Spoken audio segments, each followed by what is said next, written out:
Bonjour à tous, aujourd'hui nous allons faire des applications sur l'équilibre d'un corps soumis à deux forces. Commençons par la première application. Voilà une balle B ayant comme masse 500 g, c'est-à-dire 0,5 kg dans le système international, qui est suspendue à l'extrémité inférieure A d'un fil OA. Nous devons prendre dans la suite de l'exercice la valeur de G de 10 N par kg. Nous pouvons en fait simplifier l'écriture de la donnée comme suit, et voilà les différentes questions auxquelles nous allons répondre par la suite. En premier lieu, rappelez-vous de la condition d'équilibre d'un solide soumis à l'action de deux forces. À bien noter qu'un corps est considéré en équilibre si et seulement si la résultante de toutes les forces qui lui sont appliquées vaut nulle. Donc, nous pouvons écrire cela comme suit. Sigma, c'est-à-dire la somme, alors la somme vectorielle des forces vaut 0. Puisque ce solide-là est soumis à deux forces, donc vecteur F1 plus vecteur F2 égale au vecteur 0, prenons F2 de l'autre côté de l'égalité, ça sera vecteur F1 égale moins vecteur F2. Donc, nous pouvons conclure le suivant. Pour que ce solide-là soit en équilibre, et qu'il faut que les deux forces F1 et F2 aient la même direction, la même intensité, F1 égale F2 sans vecteur en newton, mais il faut qu'ils aient les sens opposés. Maintenant, nous devons faire l'inventaire des forces agissant sur B et par la suite représenter ces forces-là sur un schéma clair. Le système qu'on est en train d'étudier est le solide B. On est en train de toujours travailler dans le référentiel terrestre et voilà les différentes forces agissant sur B. En premier lieu, il y a la force de la pesanteur, la force exercée par la Terre sur le solide B qui est la force du vecteur poids. C'est une force à distance ayant comme point d'application le centre de gravité du corps, comme direction toujours verticale et comme sens descendant vers le bas. Puisque le solide B est attaché à un fil, donc il est soumis à la force tension du fil, qui est une force de contact ayant comme point d'application le point d'attache, dans ce cas-là c'est le point A, comme direction celle du fil qui est verticale ici et comme sens du corps vers le fil, c'est-à-dire ascendant. Pour représenter ces forces-là, le poids, on doit commencer par le tracer dès le centre de gravité du corps, verticalement vers le bas, tandis que la tension du fil, on doit commencer par la tracer dès le point d'attache A, verticalement vers le haut.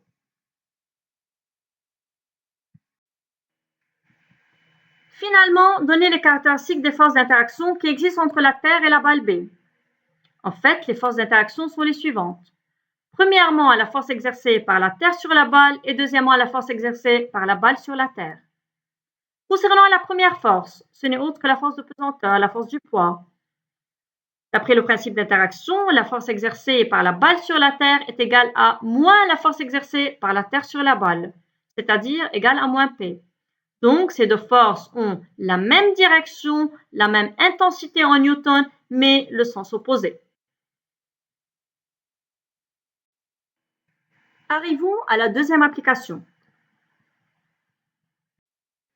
Dans cette application, on a un ressort ayant comme constante de raideur 40 N par mètre et comme longueur à vide 20 cm. Ce ressort-là est suspendu verticalement. On accroche à son extrémité inférieure un solide S, comme le montre la figure, ayant comme masse 80 g, c'est-à-dire 0,08 kg dans le système international. L'ensemble est en équilibre. Ceci est très important. Voilà les différentes questions qu'on va résoudre par la suite. On commence par calculer l'intensité de la force qui provoque l'allongement de ce ressort. Puisque dans la donnée, c'est déjà dit que l'ensemble est en équilibre. Par suite, la condition d'équilibre est vérifiée ici et donc la somme ou bien la résultante des forces agissant sur ce corps-là est égale à 0. Pensons bien, quelles sont en fait les différentes forces agissant sur ce corps? Il y a le poids et il y a la force tension du ressort. Prenons la force tension du ressort à l'autre côté de l'égalité, ça sera vecteur poids égal à moins vecteur tension du ressort. Ces deux forces-là ont la même direction, même module, mais différents sens. Par la suite, le module du poids est égal au module de la force tension du ressort. Nous savons déjà que le poids n'est autre que M fois G. Par la suite, la valeur de la tension du ressort sera aussi égal au poids égal à 1 fois G. La valeur de M étant déjà donnée, on la convertit, on doit la convertir pour avoir la valeur dans le système international en kilogrammes et ensuite la multiplier par G pour trouver la valeur de la tension du ressort qui est en fait 0,8 newton. Ici, nous devons déterminer la valeur de l'allongement du ressort. D'après la loi de Hooke, T égale à K fois delta L. Par la suite, delta L sera calculé en divisant la valeur de T par K. T étant déjà calculé précédemment, K étant déjà donné au début de l'exercice, on divise ces deux valeurs-là pour obtenir delta L de 0,02 m ou bien de 2 cm. En déduire la longueur grand L du ressort. La longueur L sera calculée en faisant L0 plus delta L puisque le ressort est allongé. L0 étant déjà donné au début de l'exercice, c'est de 20 cm ou bien 0,2 m dans le système international. Delta L, on vient de la calculer, c'est de 2 cm. Par la suite, la longueur du ressort sera de 22 cm ou bien de 0,22 m. Finalement, quelle masse doit-on suspendre à ce ressort-là pour lui donner une longueur de 30 cm? Ici, la valeur de grand L est donnée, c'est de 30 cm ou bien de 0,3 m. Puisque le solide est en équilibre, alors la somme des forces exercées sur ce solide-là est égale à 0. Ce solide est soumis à deux forces, à la force de son poids et à la tension du ressort. Donc, ces deux forces-là auront la même intensité. P étant égal à 1 fois G, grand T étant égal à K fois delta L d'après la loi de Hooke, dans cette équation-là, M est la seule inconnue. G et K étant déjà connus, delta L facile à la trouver en faisant L moins L0. M sera égal à K fois delta L sur G, on remplace tout cela par leur valeur numérique, on obtiendra la valeur de la masse de 0,4 kg. Troisième application. Le ressort représenté dans la figure ci-contre a une longueur à vide de 40 cm, c'est-à-dire de 0,4 m. On accroche à son extrémité inférieure une masse marquée grand M. Sa nouvelle longueur est alors grand L. Il faut prendre dans la suite de l'exercice la valeur de G, la valeur de l'intensité de la pesanteur de 10 N par kg. Pour une série de masses M, les valeurs correspondantes de L ont été consignées dans le tableau ci-dessous. Voilà les différentes questions auxquelles nous allons répondre. On commence par compléter le tableau ci-dessous, où les valeurs de delta L et de T manquent. Pour calculer les différentes valeurs de delta L, nous utilisons la formule suivante, delta L égale L moins L0, puisque le ressort est allongé. Grand L étant déjà donné dans le tableau, ça varie selon les différentes valeurs de la masse suspendue au ressort, et L0 est déjà donné au début de l'exercice, c'est une valeur constante de 40 cm. Donc, pour la première colonne, delta L sera égal à grand L moins L0, alors 45 moins 40, ça va donner 5 cm. Pour la deuxième colonne, ça sera 50 moins 40, alors 10 cm. Et on procède de la même façon pour les autres valeurs manquantes. Maintenant, pour calculer la tension du ressort grand T, on utilise comme d'habitude la condition d'équilibre ici. Alors, puisque le corps est en équilibre, par la suite, la somme des forces appliquées sur ce corps-là est égale à 0. Donc, puisqu'il y a deux forces sur ce corps-là, il y a le poids et la tension du ressort, alors ces deux forces auront le même module. Alors, module du vecteur poids égale au module de la force tension du ressort. Quand on sait déjà que la force du poids est calculée d'après la formule P égale 1 fois G, par la suite, grand T sera égal au poids égal à 1 fois G, M étant déjà donné dans ce tableau-là. Faisons la première valeur de la première colonne, mais ici, il faut faire attention, la valeur de la masse doit être en kilogrammes, c'est-à-dire dans le système international. Par suite, nous devons convertir les différentes valeurs de la masse qui sont déjà données dans le tableau. Pour la première colonne, la valeur de grand T sera 0,05 kg, puisqu'on convertit de grammes en kilogrammes en faisant diviser par 1000, fois G qui est de 10 newtons par kilogramme. Par suite, la tension du ressort sera de 0,5 newtons. De cette façon-là, on procède pour compléter les différentes valeurs manquantes dans ce tableau.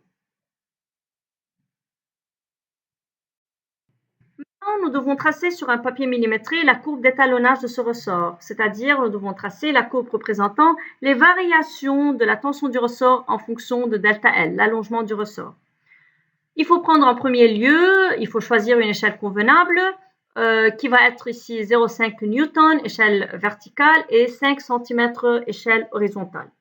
Voilà alors la courbe d'étalonnage de ce ressort-là. Cette courbe-là doit passer par l'origine, par suite on la prolonge comme suit en pointillé.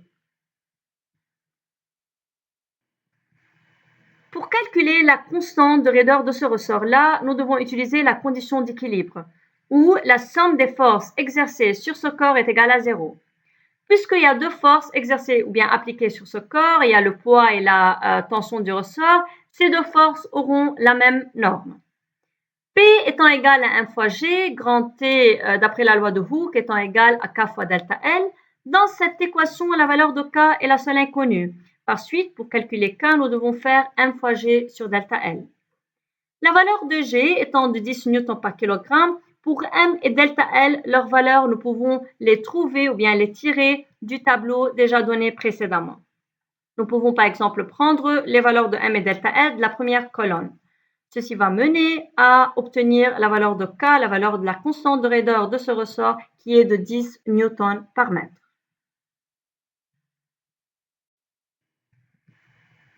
Quelle masse M doit-on accrocher à ce ressort pour que son allongement soit de 8 cm?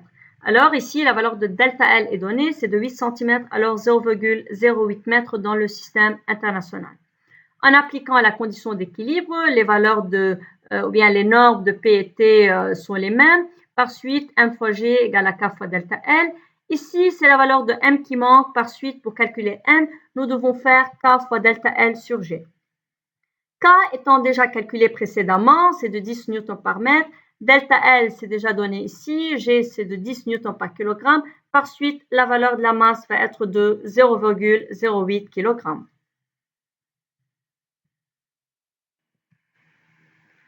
Trouvez la valeur de l'allongement du ressort dans le cas où M égale 125 g, c'est-à-dire 0,125 kg dans le système international. En appliquant la condition d'équilibre, nous allons obtenir les valeurs de P et T égales. Par suite, M fois G égale à K fois delta L. Ici, c'est la valeur de delta L qui manque. Par suite, pour calculer delta L, nous devons faire M fois G sur K. M étant déjà donné, on doit utiliser ici la valeur dans le système international. G de 10 newtons par kilogramme, grand K 10 newtons par mètre déjà trouvé. Par suite, nous allons obtenir delta L de 0,125 mètres. Finalement, déterminer la valeur de la masse grand M qui donne à ce ressort une longueur de 56 cm. Alors ici, c'est la valeur de grand L qui est déjà donnée, c'est de 56 cm, alors 0,56 m. En utilisant la condition d'équilibre, les valeurs des modules de P et T sont égales. Par suite, M fois G égale à K fois delta L. Ici, on a déterminé la valeur de la masse grand M. Par suite, M égale à K fois delta L sur G. K étant déjà trouvé, G, c'est déjà connu, c'est de 10 newtons par kilogramme, mais delta L, c'est pas connu. Pour trouver delta L, on a à faire delta L égale L moins L0, puisque le ressort est allongé. L est déjà donné ici, c'est de 0,56 m. L0, c'est de 40 cm ou bien 0,4 m, déjà donné au début de l'exercice. Par suite, delta L sera de 0,16 m. Remplaçons toutes ces valeurs-là ici. Nous allons obtenir la valeur de la masse 0,16 kg. Quatrième application. Le ressort représenté ci-contre a une longueur à vide de 0,2 m et une constante de raideur de 100 Newton par mètre. On fixe l'extrémité haute de ce ressort à un support et on accroche à son extrémité libre à une boule ayant comme masse 0,6 kg et un centre de gravité grand G. Il y a trois parties pour cet exercice-là. Commençons par la première.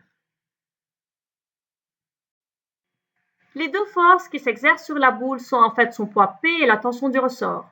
Nous devons préciser pour chacune de ces forces s'il s'agit de force de contact ou bien d'une force à distance.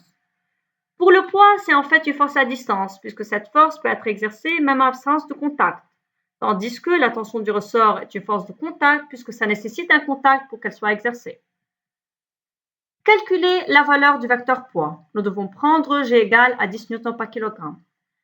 Pour calculer le poids, nous devons faire P égale à 1 fois G. M et G étant déjà donnés, on les remplace. Voilà, le poids sera de 6 newtons. Donnez les autres caractéristiques du vecteur poids. Le vecteur poids a 4 caractéristiques, le point d'application, direction, sens et intensité. L'intensité est déjà donnée ou bien calculée dans la partie B. Ça reste à déterminer le point d'application du poids qui est le centre de gravité du corps, sa direction qui est verticale et son sens qui est descendant. Deuxième partie. Pour une longueur grand L égale 0,25 m du ressort, nous devons calculer en appliquant la loi de Hooke la valeur de la tension du ressort. P égale à K fois delta L, d'après la loi de Hooke. K étant déjà donné au début de l'exercice, c'est de 100 N par mètre. Delta L, nous pouvons la trouver en faisant L moins L0. Ce sera alors 0,05 m. P sera égal à 5 N après avoir remplacé K et delta L par leur valeur numérique. Donnez les autres caractéristiques de la force tension du ressort. Son intensité étant déjà donnée dans la partie A, son point d'application sera en fait le point d'attache, le point de contact entre le ressort et la boule. Sa direction est verticale puisque le ressort est vertical. Son sens est ascendant puisque la force tension du ressort doit avoir comme sens opposé au sens de la force qui a causé sa déformation, qui est vers le bas ici. Nous devons finalement ici représenter le vecteur poids et la tension du ressort en utilisant l'échelle de Newton pour 1 cm. Le poids étant de 6 Newton aura besoin de 3 cm pour être représenté. Le poids doit commencer dès le centre de gravité G, doit être tracé verticalement vers le bas et ça doit être de 3 cm. Pour la tension de ressort étant de 5 Newton, elle aura besoin de 2,5 cm pour être représentée. Ça doit commencer dès le point A et ça doit être verticalement vers le haut.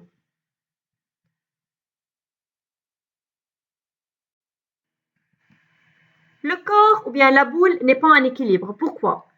Puisqu'en fait, la valeur du poids est de 6 Newton déjà trouvée précédemment, la valeur de la tension du ressort est de 5 Newton, donc la somme des forces exercées sur ce corps-là n'est pas égale à 0, donc la condition en équilibre n'est pas vérifiée. Troisième partie, la boule toujours attachée à l'extrémité A du ressort est maintenant en équilibre. Donnez alors dans ce cas-là, en le justifiant, la valeur de la tension du ressort. Puisque la boule est maintenant en équilibre, donc les deux forces auront la même norme et donc la tension du ressort sera aussi de 6 Newton.